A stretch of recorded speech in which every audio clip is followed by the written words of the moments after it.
नमस्कार, सलाम, आदाब। मैं शकील अहमद इंडिया से। दोस्तों, बिहार का दो जिला ऐसा, पूर्णिया और सिवान, जहां पर पूरे भारत की नजरें टिकी हुई है।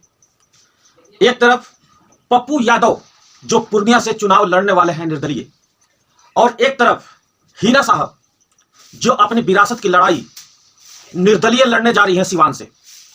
दोनों जिला में क्या है खास और यह लड़ाई किस तरह से होने वाला है, आज इसी पर हम आप लोगों से चर्चा कर रहे हैं।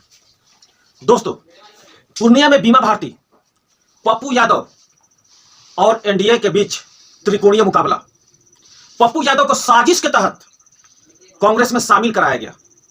यह पहले से आरजेडी और कांग्रेस का यानी इंडिया गठबंधन का 60 गांठ था कि पूर्णिया का सीट आरजेडी का होगा।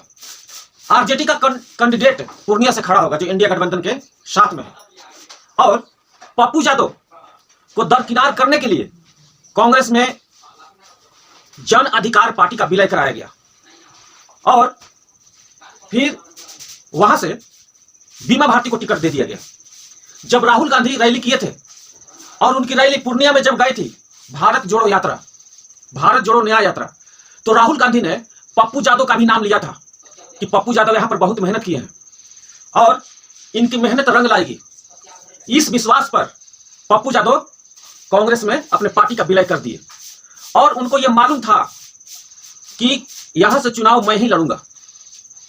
जो इंडिया महागठबंधन उनको सीट देने वाली थी, लेकिन ऐन टाइम पर यह सीट पप्पू यादव को नहीं मिलता है, क्योंकि पहले से 60 गांठ था, और वहां पर बीमा भारती को टिकट दे दिया गया। बीमा भारती को टिकट क्यों दिया गया जब पप्पू यादव का विलय कांग्रेस के साथ में करा दिया गया? दोस्तों, ये एक चाल है कि पप्पू यादव वहां से चुनाव न लड़े और बीमा भारती वहां से चुनाव जीत जाए। और फिर ये एक और साजिश हो रही है कि अब राहुल गांधी को बुला करके एक बार और पूर्णिया में जनसभा कराया जाए, एक रैली कराया जाए, ताकि जितने लोगों के दिलों में ये भ्रम है, माइंड में भ्रम बैठा हुआ है कि पप्पू यादव ही सब कुछ है, तो सबका ये भ्रम तोड़ने के लिए कांग्रेस के आला कमान को पूर्णिया में बुला करके रैली कराया जा सकता है। ये सूत्रों के हवाले से खबर मिला है। और सिवान जिला का हम बता दें कि सिवान जिला जहां से हीना साहब को दरकिनार करके अपना कैंडिडेट आरजेडी खड़ी करने जा रही है, और सिवान जिला जो हीना साहब पहले नंबर पर अपने एक विरासत की लड़ाई लड़ रही है, दूसरे नंबर पे सिवान जिला के कोने कोने में जाकर के हीना साहब ने घर घर जाकर के सबसे मिली है।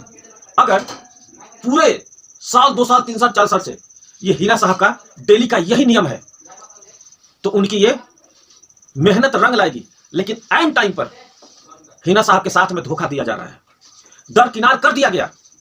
ये विपक्षी दलों का साजिश है कि कोई एक खास कौम सिवान जिला से जीत करके ना आए। जब तक शहाबुद्दीन साहब थे वहां पर उनको सिर्फ इस्तेमाल किया गया, और उनके नहीं रहने पर दरकिनार कर दिया गया। यह मैं दावे के साथ में बोल रहा हूं, और जनता वहां की भली भांति समझ रही है। दोस्तों, यह आपको तय करना है कि आप लोगों को क्या करना है, क्या नहीं करना है। फिलहाल दोनों सिवान और पूर्णिया और सिवान न्यूज पूरे देश में चल रहा है, और सबकी नजरें सिवान और पूर्णिया पर टिकी हुई है। पूर्णिया में चाहे जितनी रैली हो जाए, जितने नेता आ जाए, चाहे जितनी ताकत कोई लगा ले, पप्पू यादव के सामने कोई वहां पर टिक नहीं सकता है। चाहे इंडिया गठबंधन हो, चाहे एनडीए का कोई सिंबल पर चुनाव लड़ रहा है। अगर पूर्णिया में सबसे ज्यादा कोई मेहनत किया है तो पप्पू यादव, सबसे ज्यादा कोई काम किया है तो पप्पू यादव, उसके अलावा किसी ने काम वहां पर नहीं किया है। अगर लोगों से जाकर के मिलना हो तो पप्पू यादव। कोरोना काल में अगर किसने मेहनत करके ज्यादा कोई काम किया है, चाहे किसी भी मामला में, चाहे पैसा हो, गाड़ी हो, हेल्प हो, डॉक्टर के पास में ले जाना लाना, अगर कोई काम किया है तो पप्पू यादव।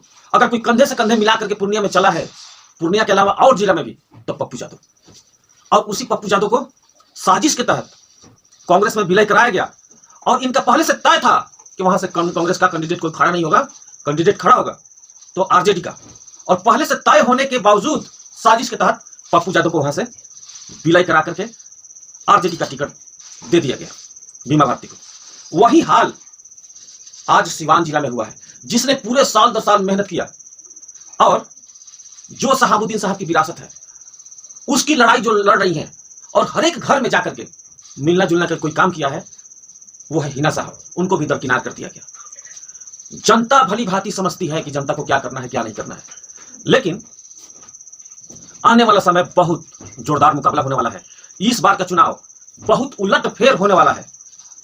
मेरा यह दावा है, सिवान में हिना साहब और पूर्णिया में पप्पू यादव तो कोई हरा नहीं सकता है और न कोई हराने वाला है।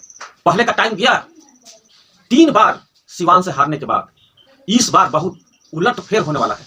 पूरे साल मैं आप लोग को बता दूं, पूरे साल किसी ने मेहनत किया और अचानक नए आदमी को ला करके वहां पर सिवान में खड़ा कर देना और चुनाव वो जीतेगी, ये कहां का नाइंसाफी है। जनता भली भांति जानती है कि जो पूरे साल हमारे साथ में रहा उसको हम वोट न दें और कोई नए आदमी आकर के सारा वोट बैंक लूट ले, ये हो ही नहीं सकता है।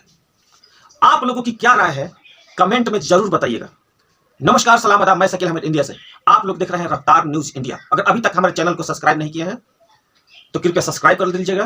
@ रफ्तार न्यूज इंडिया। थैंक यू, धन्यवाद।